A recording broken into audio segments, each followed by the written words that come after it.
Cette ville immense se situait au milieu de 4000 hectares de champs de céréales.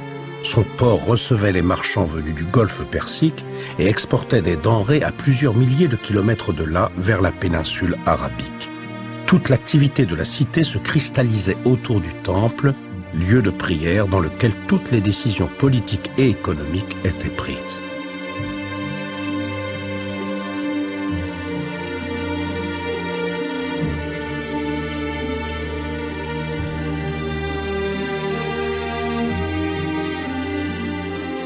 Derrière une muraille haute de 8 mètres, les maisons s'amoncelaient en un ensemble hétéroclite. Dans les rues étroites et tortueuses, les égouts étaient inexistants. Les ordures brûlaient au pied des façades quand elles n'étaient pas simplement étalées sur la chaussée. Les bâtiments à 3 étages côtoyaient les édifices à un seul niveau. Aucune habitation n'était alignée sur sa voisine. Outre les portes basses et quelques trous d'aération, les façades ne comportaient pratiquement pas d'ouverture. Les habitants d'Our se protégeaient ainsi de la chaleur et des nuées de poussière.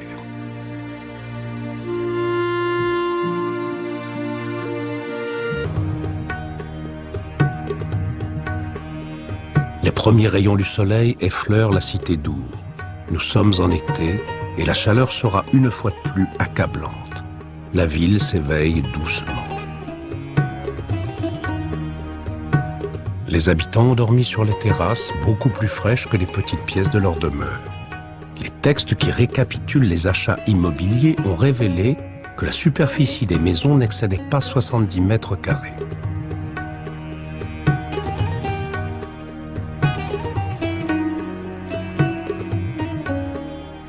Très tôt, une foule bigarrée envahit les ruelles, on se bouscule, on se salue bruyamment, les marchands interpellent les passants.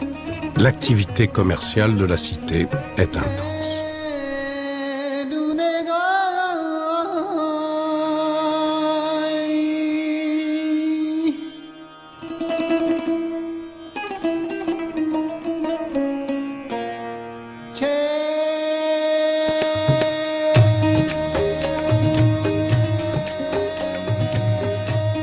Dans les cours de certaines maisons, les hommes se détendent en buvant de la bière à la paille. Plusieurs écrits témoignent du tempérament des Sumériens. L'extraordinaire précarité de leur situation, soumise aux aléas de la nature, leur avait fait prendre conscience du caractère éphémère et fragile de l'existence.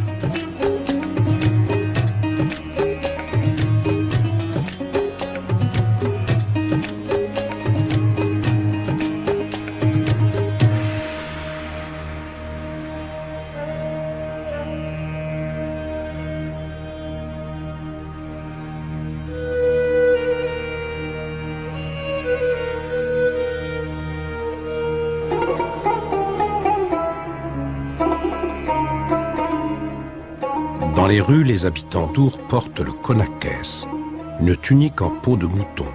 Selon la saison ou la mode, le bas de la tenue est roulé sur les cuisses ou descente aux genoux, voire aux chevilles. Les épouses des notables portent des draps plus légers, aux couleurs chatoyantes.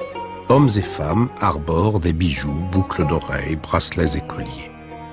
Les fouilles archéologiques ont révélé la présence dans les murs de la cité de faussaires imitant à la perfection l'or et le turquoise. Les habitants les moins fortunés avaient ainsi le moyen de se parer de bijoux fantaisie. Tout ce petit peuple est constitué de marchands, de boutiquiers, de négociants.